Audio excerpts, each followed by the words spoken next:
సిద్దిపేట జిల్లా నర్మెటలోని oil palm factory దగ్గర రేవంత్ సర్కార్ మరోసారి వక్రబుద్ధిని చాటుకుంది. తనిఖీల పేరుతో అడుగడుగునా కాగీలు అన్నదాతలపై జూలుం చేశారు. ఇదే అంశానికి సంబంధించి మరింత సమాచారం మా ప్రతినిధి లివిల్ రెడ్డి అందిస్తారు. లివిల్ రెడ్డి,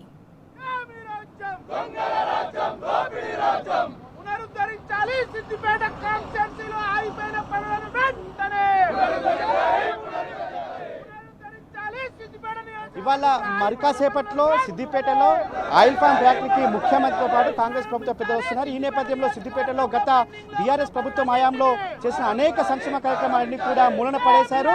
అనేక అభివృద్ధి కార్యక్రమాలకి ఇవాళ కాంగ్రెస్ ప్రభుత్వం ఒక ఆటంకం కలిగింది. ఆనాడు బీఆర్ఎస్ అధినేత కేసీఆర్ ఆదేశాల మేరకు హరీష్ రావు సూచనలతో సిద్దిపేట రైతాంగానికి మేలు చేయాలని ఒక దృఢ సంకల్పంతో ముందు చూపుతో ఆయిల్ ఫ్యాక్టరీని పెట్టుకోవడమే కాకుండా ప్రతి రైతును ఆయిల్ ఫామ్ వైపు మళ్లించారు. అయితే ఇవాళ మందికి పుట్టిన బిడ్డ మా బిడ్డ అని ముద్దాడడంలో కాంగ్రెస్ పార్టీ మరొకసారి అందుకు నిరసనగా బీఆర్ఎస్వి నేతలు పెద్ద ఎత్తున నిరసన వ్యక్తం చేస్తున్నారు. ఆనాడు 2021లో దీనికి మూల రూపం దాల్చింది, ఈ శిలాఫలకం ఏర్పాటు చేశారంటూ కూడా పెద్ద ఎత్తున నిరసన వ్యక్తం చేస్తూ ఇవాళ కేవలం ఆనాడు మేం కట్టిన దానికే ఇవాళ వీళ్ళు కలరింగించుకుంటున్నారు. సీఎం కాదు, సీఎం అంటే కటింగ్ మాస్టర్ అంటూ కూడా పెద్ద ఎత్తున నిరసన వ్యక్తం చేస్తున్న పరిస్థితి కనిపిస్తుంది. ఇవాళ అడుగడుగున సిద్దిపేటకు దగా చేస్తున్నారంటూ కూడా ఆగ్రహం వ్యక్తం చేస్తున్న పరిస్థితి కనిపిస్తుంది. ఏదైతే ఇవాళ ఈ కాంగ్రెస్ మోసాలను ఒక్కొక్కటిగా చెప్తూ సీఎం అంటే ముఖ్యమంత్రిగా, సీఎం అంటే చీఫ్ మినిస్టర్ కాదు కటింగ్ మాస్టర్ అంటూ కూడా చెప్తున్నారు. అయితే మనతో మాట్లాడడానికి బీఆర్ఎస్ ప్రధానంగా ఇవాళ ఎలాంటి ఇవాళ వీళ్ళంతా కూడా పెద్ద ఎత్తున నిరసన వ్యక్తం చేస్తున్న పరిస్థితి కనిపిస్తుంది. ఔషధ కేంద్రం, డ్రగ్ స్టోర్ ప్రారంభోత్సవం ఏమైందంటూ కూడా ఆగ్రహ శిలాఫలకాలే ఉన్నాయి. ఇవాళ ఎలాంటి అభివృద్ధికి నోసుకోవట్లేదు సిద్దిపేట. ఇవాళ సీఎం అంటే చీఫ్ మినిస్టర్ కాదు కటింగ్ మాస్టర్ అంటూ కూడా పెద్ద ఎత్తున నినాదాలు చేస్తే కనిపిస్తుంది. 1,070 కోట్ల సిద్దిపేట అభివృద్ధి పనులకు కటింగ్ పెట్టిన ఈ కటింగ్ మాస్టర్ వద్దు అంటూ కూడా ఆగ్రహం వ్యక్తం చేస్తున్న పరిస్థితి కనిపిస్తుంది.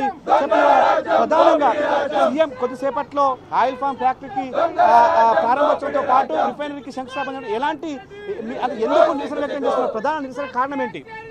సిద్దిపేటకు వచ్చినటువంటి మెడికల్ కాలేజ్, వెటనరీ కాలేజ్ కావచ్చు, ఇక్కడికి శాంక్షన్ అయినటువంటి మధ్యంతరంగా ఆపేయడం జరిగింది. 27 నెలల నుంచి సిద్దిపేటలో జరిగినటువంటి అభివృద్ధి ఏందనేది చూపించాలి. మేము సీఎం రేవంత్ రెడ్డి ఇక్కడ రావడాన్ని మేము స్వాగతిస్తున్నాం. కానీ అదేవిధంగా ఇక్కడ మేమైతే ఏదైతే ఆయిల్ ఫ్యామ్ని కంప్లీట్ చేసుకున్న దాన్ని నువ్వు కత్తెర పెట్టుకొని వచ్చేసి నువ్వు ఓపెన్ చేయడానికి మేము ఘనస్వాగతం పలుకుతున్నాము. హరీష్ అన్న కృషి, కేసీఆర్ గారి నాయకత్వంలో కేసీఆర్ గారు ముందు చూపుతోని హరీష్ అన్న గారు ఏర్పాటు చేయబడినటువంటి ఈ ఆయిల్ ఫ్యామ్ ఫ్యాక్టరీని సరే మీరు అతను సీఎం హోదాలో అతను ఓపెన్ చేయడానికి మేము ఎక్కడా అడ్డుపడట్లేదు.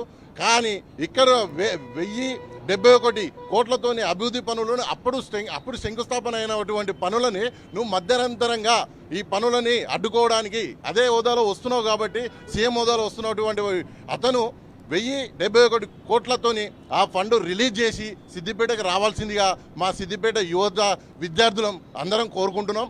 అదేవిధంగా ఇక్కడ ఉన్నటువంటి కాలేజీలని నువ్వు కొడంగల్కి తరలిస్తున్నావు. ఇక్కడ ఉన్నటువంటి అభివృద్ధిని అక్కసుతోని సిద్దిపేట అంటే గత 27 నెలలకు ముందు ఎక్కడైనా కానీ ఏ రాష్ట్రమైనా సిద్దిపేట లెక్కల అభివృద్ధి చెందాలి, సిద్దిపేట లెక్కలనే అభివృద్ధి ఉండాలి అని చెప్పేసి ప్రతి నాయకుడు కోరుకున్నారు. కానీ అది ఉండొద్దు అని చెప్పేసి ఈ ముఖ్యమంత్రి దాన్ని అడ్డుకోవడం జరుగుతుంది. ఇక్కడ ఏదైతే పెండింగ్లో ఉన్న పనులని ఎట్టి పరిస్థితుల్లో ఇదే ఆయిల్ ఫామ్ వేదికగా నువ్వు మాకు శాంక్షన్ చేయాలని చెప్పేసి ఇక్కడ నిరసన వ్యక్తం చేయడం జరుగుతుంది. ప్రధానంగా ఎడ్యుకేషన్ హబ్గా సిద్దిపేట ప్రాంతం అభివృద్ధి చెందింది గత 10 సంవత్సరాల కాలంలో. కానీ ఇవాళ ఈ రేవంత్ సర్కారు దాదాపు మీరు అన్నట్టు 27 నెలల కాలంలో పూర్తిగా అధోగతి అయిపోయింది. ఎడ్యుకేషన్ సిస్టమ్ అంతా కూడా ఇవాళ కొలాప్స్ అయిపోయింది. మెడికల్ కాలేజీలతో పాటు నర్సింగ్ కాలేజీలు, అనేక వెటర్నరీ కాలేజీలతో అన్నీ ఏర్పాటు చేశారు. ఇవాళ ఎందుకు ఒక విద్యార్థిగా మీరు ఏం కోరుకుంటున్నారు? అసలు తెలంగాణ టాగులు అనేది విద్య, ఉద్యోగం, ఆర్థిక స్థితిగతుల మీద ఏర్పడ్డది.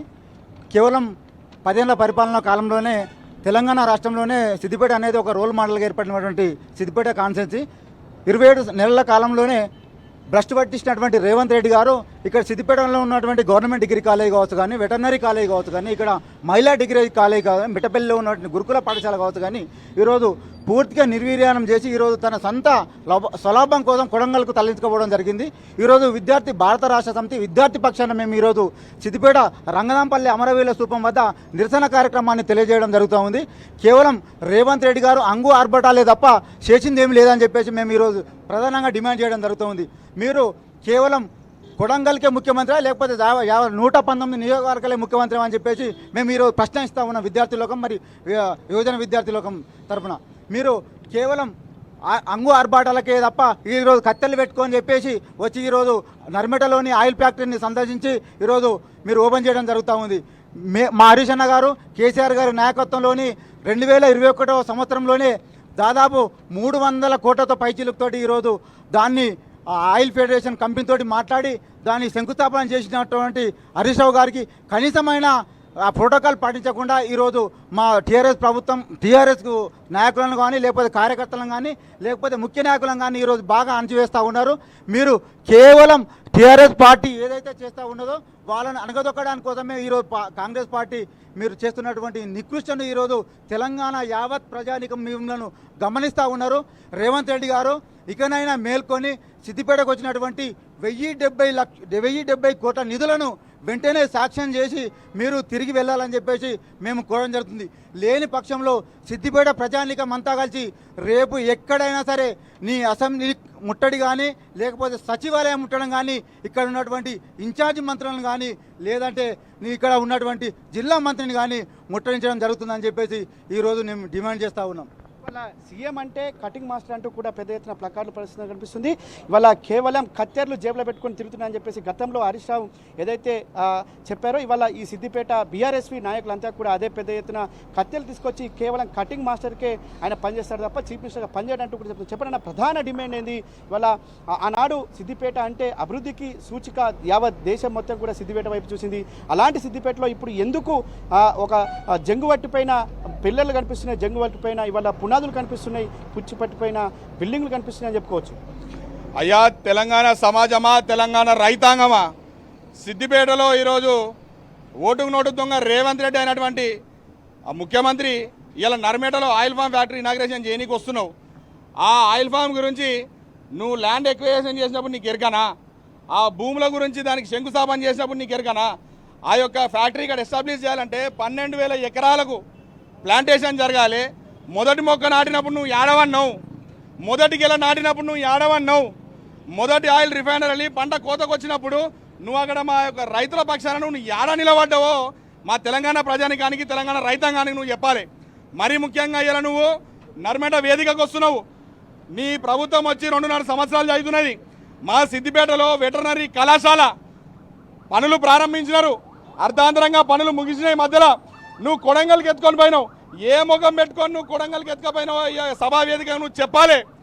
మరీ ముఖ్యంగా రేవంత్ రెడ్డి ఈ సిద్దిపేటలో జరుగుతున్నటువంటి 1071 పనులను నువ్వు అర్ధాంతరంగా కావాలని హరీష్ అన్న అంటే ఓర్వలేక హరీష్ అన్నకు భయపడి ప్రజా ఆదరణ కలిగిన ప్రజానాయకత్వం కలిగినటువంటి మా యొక్క కేసీఆర్ గారులను, హరీష్ అన్న గారులను ఎదుర్కొనే దమ్ము లేక ఇక్కడ సిద్దిపేట నియోజకవర్గాన్ని జరుగుతున్న అభివృద్ధి పనులను అడ్డుకున్నటువంటి వ్యక్తివి నువ్వు. మరీ ముఖ్యంగా మా యొక్క విద్యార్థులకు సిద్దిపేట నిలయాన్ని రిజర్వేర్ల కిలా చేసినటువంటి మా యొక్క గౌరవ మాజీ ముఖ్యమంత్రి వారు తెలంగాణ రాష్ట్ర ప్రధాత మా కేసీఆర్ గారు, మా హరీష్ అన్న గారుల ప్రత్యేక చొరవతోని రైతులను ఒప్పించి మెప్పించి ఆనాడు ఆయిల్ ఫామ్ పంటాలంటే ఇక్కడున్న సిద్దిపేట రైతాంగం మాకు ఈ ఆయిల్ ఫామ్ పంట ఏందో మాకు తెలియదు, ఈ ఆయిల్ ఫామ్ పంట వేస్తే నష్టం అవుతుందా లాభం అవుతుందా మాకు తెలియదు అంటే హరీష్ అన్న గారు ప్రజలని తీసుకొని రైతులను తీసుకొని అశ్వారావుపేటలో ఉన్నటువంటి తుమ్మల నాగేశ్వరరావు గారు అప్పుడు ఉన్నటువంటి నాటి మంత్రివర్గ దగ్గరికి వెళ్తే అక్కడ రైతులకు అవగాహన సదస్సు ఏర్పించిండు. ఈ పంట వేసుకుంటే మీకు ఆర్థికంగా మీకు లాభం జరుగుతుంది, ఈ పంట వేసుకుంటే మీకు వరే కాదు వరికి ఆల్టర్నేట్గా పోతే మీకు రెవెన్యూ సోర్స్ వచ్చేటువంటి పంటలు మీకు అందుబాటులో ఉన్నాయని చెప్పగానే ఈ యొక్క రైతులను మోటివేట్ చేసి మెప్పించి వాళ్ళతోని పంట 12,000 ఎకరాల పైచులకు పంటను సాగు చేసినటువంటి గౌరవ మాజీ మంత్రులు మా హరీష్ అన్న గారు ఒకవైపు అయితే ఇవాళ కెమెరా గట్టి చూపి అన్న ఎవడన్నా జంగా రాఘవరెడ్డి గారు అన్న మా హరీష్ అన్న బొమ్మ ఎక్కడమైంది చెప్పాలి అంటే మా హరీష్ అన్న ప్రోటోకాల్ పనికిరాడా మీకు? ఆ బొమ్మ రైతు మహోత్సవాన్ని పెద్ద పెద్ద బొమ్మలు వేసుకున్నారు, 100 కిలోమీటర్ల దగ్గర వాళ్ళ బొమ్మలు కట్టుకున్నారు. రాష్ట్ర ప్రభుత్వంలో మా హరీష్ అన్న లేడా? రాష్ట్ర ప్రభుత్వంలో మా హరీష్ అన్న స్థానికంగా ఎమ్మెల్యే కాదా? మా హరీష్ అన్నకి ఇక్కడ ప్రాతినిధ్యం వహించినటువంటి స్థానిక సర్పంచ్ బొమ్మ పెట్టారు, మా హరీష్ అన్న బొమ్మ పెట్టారు. స్థానిక మా హరీష్ అన్న ఆధ్వర్యంలో జరిగినటువంటి అభివృద్ధి సంక్షేమ పథకాలను మీరు ఏర్పాటు చేయడానికి వచ్చింది కాబట్టి ఖచ్చితంగా మేము నిలదీస్తాం. మా విద్యార్థి యువజన పక్షాన కూడా ఈ యొక్క రేవంత్ రెడ్డి గారిని ఖచ్చితంగా నిలదీసి ఏడికైతే అడిగేది కొట్లాడతాం. మా సిద్దిపేట అభివృద్ధి పనులను వెంటనే ప్రారంభించడానికి సీఎంని గెలవ చేస్తామని సందర్భంగా తెలియజేస్తున్నాం. అయితే